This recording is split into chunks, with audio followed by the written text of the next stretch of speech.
আসসালামু আলাইকুম। আমরা অঙ্কুরণ একাডেমিতে কিভাবে পাঠদান করে থাকি কোন সাবজেক্ট সেটার একটা রিভিউ আমরা দেখাতে চাই।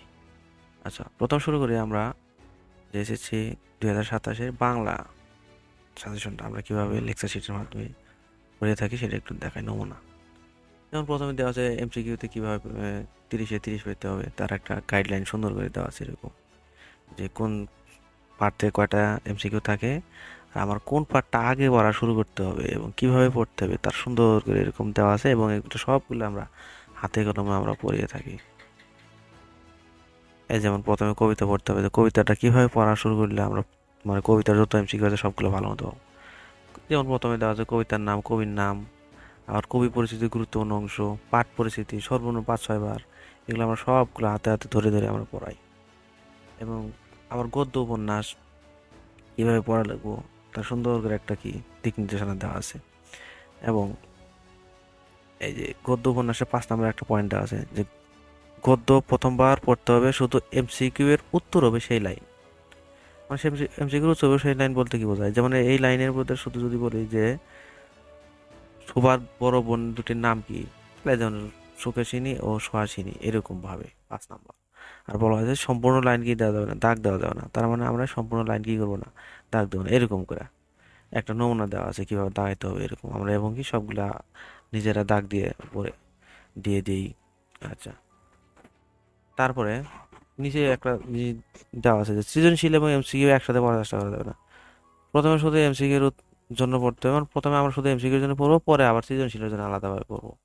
ঠিক আছে? আচ্ছা, এখন সৃজনশীলের জন্য কোন কোন কোন গল্প কিভাবে পড়তে হবে, কবিতা কিভাবে পড়তে হবে তার সুন্দর একটা দিক নির্দেশনা কি আছে এখানে দেওয়া আছে। তারপরে হলো এখানে একটা শর্ট সাজেশন দেওয়া আছে। এরপরে হলো আমরা সৃজনশীল উত্তর কিভাবে করবো, গ নাম্বার কিভাবে লিখবো, ঘ নাম্বার কিভাবে লিখবো, এরকম এর সুন্দর করে ভাগ ভাগ করে দেওয়া আছে, প্রথম প্যারা দ্বিতীয় প্যারা তৃতীয় প্যারা। এবং নিচে একটা কি দেওয়া আছে, এরকম উদাহরণও দেওয়া আছে, যেরকম একটা উদাহরণ দেয় গ নাম্বার কিভাবে লেখা শুরু করবো আর ঘ নাম্বার কিভাবে লেখা শুরু করবো এরকম। এটা তো গেল আমাদের বাংলা। আমরা যদি আমাদের গণিত দেখাই, যে গণিতটা কিভাবে আমাদের মেইন হলো কি গণিত। আচ্ছা, গণিত যেমন আমরা একটা নমুনা দেখাই যে প্রথমে আমরা পরিসংখ্যান দিয়ে শুরু করি।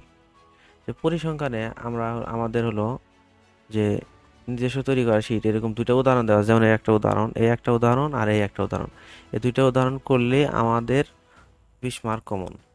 আর এই ধরনের উদাহরণ থেকে কয় ধরনের প্রশ্ন আসে এগুলো বিগত বোর্ড বিশ্লেষণ করে বোর্ডে যা আসছে সেগুলো প্রশ্ন এখানে আছে। এবং শুধু প্রশ্নই নয়, এখানে প্রশ্ন অনুযায়ী প্রত্যেকটা প্রশ্নের এই যে প্রত্যেকটা প্রশ্ন ভাগ ভাগ করে একটা একটা করে কি দেওয়া আছে, এভাবে সমাধান দেওয়া আছে। আমরা এগুলা হাতে কলমে শেখানোর পরে তারপরে এই সমাধানটা পরীক্ষার আগে এই হ্যান্ড নোট দিয়ে থাকি, যাতে পরীক্ষার সময় কোনো শিক্ষার্থীর মানে এক্সট্রা চাপ না নেওয়া লাগে, যেন সে এই শীটটা দেখলে নিজে নিজে কী করতে পারে, বুঝতে পারে।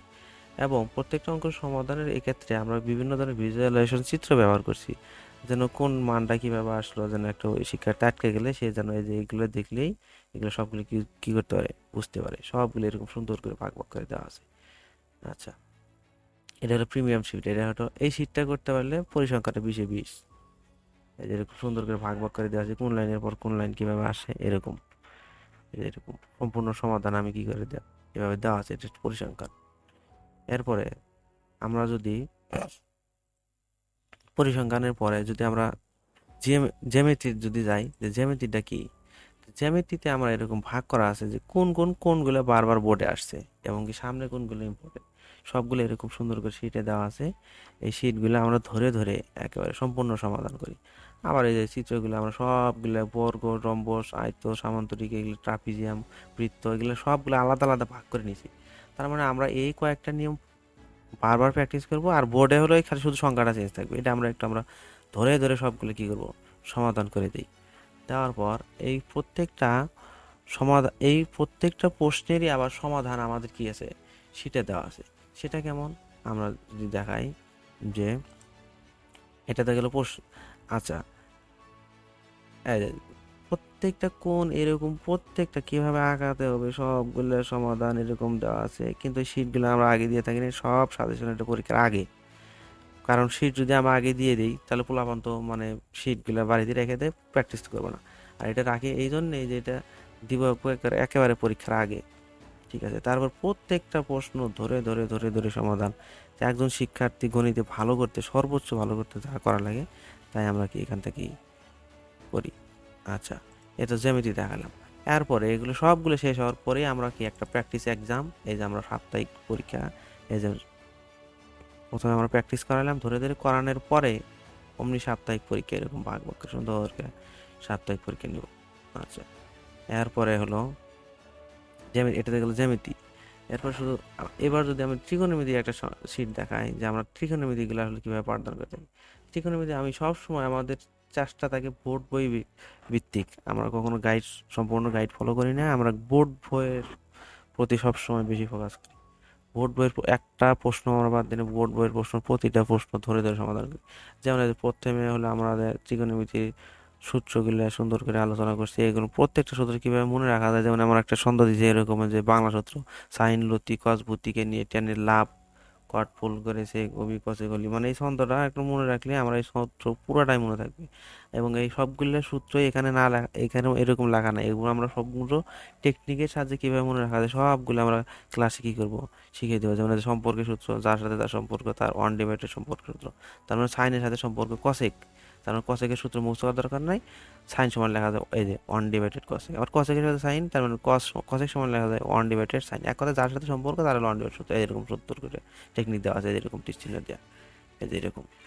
ঠিক আছে, এরপরে হলো আমরা এই যে ছকটা কিভাবে মনে রাখা যায় সুন্দর টেকনিক দিচ্ছি। তার মানে প্রথমে টেকনিকের সাহায্যে সূত্রগুলো আমরা আয়ত্ত করে নেওয়ার পরে আমরা কি করি, প্রত্যেকটা প্রশ্ন কোন কোন কাজ, কোন কোন উদাহরণ বোর্ড বইয়ের বেশি গুরুত্বপূর্ণ, বেশি ইম্পর্টেন্ট, সবগুলো বোর্ডে বিশ্লেষণ করে এগুলো সুন্দর করে আমরা কি তোলা আছে। এবং সম্পূর্ণ বোর্ড বইয়ের এরকম সুন্দর করে প্রত্যেকটা লাইন কিভাবে কোন লাইন আসলে কোন সূত্র কোন জায়গায় ব্যবহৃত হয়েছে সব জায়গায় আমরা টাইম করে সূত্রের মাধ্যমে এইভাবে তীর চিহ্ন দিয়ে দেবো, যে একজন শিক্ষার্থী যদি কখনো অঙ্কগুলো সমাধান করতে আটকে যায়, তাহলে টানচাটে সূত্র দেখলি সে কি করতে পারবে, করতে পারবে। আর এতে প্রত্যেকটা প্রশ্নে আমরা ধরে ধরে 3 থেকে 4-5 বার আমরা এগুলো কী করি, সবগুলো প্র্যাকটিস করে সমাধান করে দিই। সমাধান করে দেওয়ার পর এই শিটগুলো পরে আমরা দিই একেবারে শেষে, এই শিটগুলো কখনো আমরা আগে দিই না। এই যে সম্পূর্ণ শিটই এরকম করে কি দেওয়া আছে, দেওয়া আছে।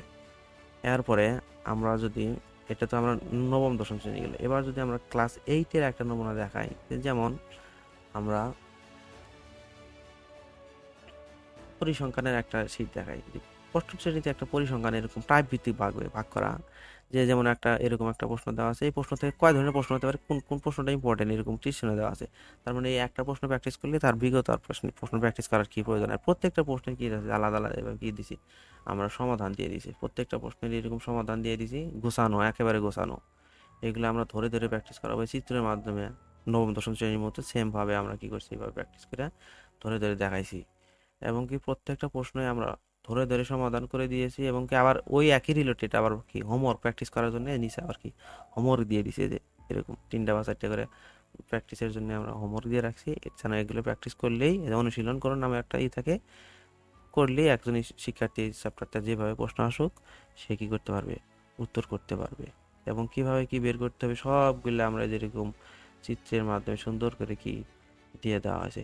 এটা তো আমরা দেখালাম হলো। আচ্ছা, আরেকটা জিনিস যদি দেখায়, যে যেমন আমরা যেমন বীজগণিত রাশি, এই চ্যাপ্টারে প্রথমে সূত্র, এরপর টাইপ ভিত্তিক আকারে কি প্রত্যেকটা প্রশ্ন এরকম। আমরা যদি কিছু কিছু টাইপ 7-এও আছে, ক্লাস 8-এও আছে, আবার নবম দশম শ্রেণীতে আছে। আমরা কি করছি এই শিটে, যে শিক্ষার্থী 7-এ পড়ো বা 8-এ পড়ো, তাদের কি করছি 7-এর যে বই, বোর্ড বইয়ের কত নাম্বার পৃষ্ঠা, কোন কোন অঙ্ক, সবগুলো অঙ্ক এখানে তোলা আছে। তার মানে একটা টাইপ করাবো, সে ওই 7-এর অঙ্ক করবে, 7-এ থাকতে সেই 8-এর সেম প্রশ্ন, কত নাম্বার অধ্যায়, কত নাম্বার পৃষ্ঠা, কোন কোন অঙ্ক আছে, সেই অঙ্কগুলো সে কি করবে 7-এ থাকতে প্র্যাকটিস করবে। শুধু 8-এ কি তাই, আমরা কি করছি নবম দশম শ্রেণীতে কোন জায়গায় প্রশ্নগুলো আসছে সবগুলো কি করে কি ধরে ধরে কি করছি সমাধান করে দিছি।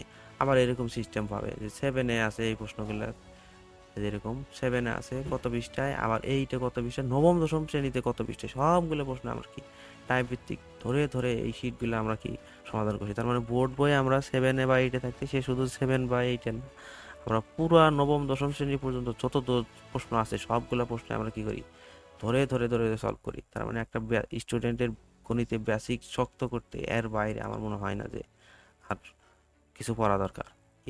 এইভাবে পড়াশোনা করলে আমরা আশা রাখি যে শিক্ষার্থী 7 বা 8-এ পড়ে, সে যদি নবম দশম শ্রেণীর আগে থেকে প্রশ্ন ধারণা থাকে, বোর্ড প্রশ্নে কি ধরনের প্রশ্ন থাকে, ধরনের ধারণা যদি তার আগেই থাকে, তাহলে তার পড়াটা অনেক সহজ মনে হবে এবং কি সে একসময় পরীক্ষা কি করবে, ভালো করবে।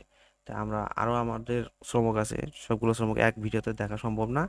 আপনারা যদি বিস্তারিত জানতে চান, অবশ্যই আমাদের হোয়াটসঅ্যাপ নম্বরে যোগাযোগ করবেন। আমাদের এই ভিডিও ডিসক্রিপশনে আমাদের হোয়াটসঅ্যাপ নম্বর দেওয়া আছে, অথবা আমার এই যে শিটে যে দেওয়া আছে যে হোয়াটসঅ্যাপ নম্বরে যোগাযোগ করতে পারেন, অথবা আপনারা সরাসরি চাইলে আমাদের প্রতিষ্ঠানে এসে যোগাযোগ করতে পারেন। আমাদের প্রতিষ্ঠান দুইটি, একটা হলো ধনুট পোস্ট অফিসের পেছনে ওই মোড়েই, আর আরেকটা প্রতিষ্ঠান হলো আমাদের এলাঙ্গি বাজার, ধনুট বগুড়া। এখানে আপনার যে কোনো দুইটা শাখায় কি করতে পারেন, যোগাযোগ করতে পারেন, হোয়াটসঅ্যাপে যোগাযোগ করে আরও বিস্তারিত কি করতে পারেন, জানতে পারেন।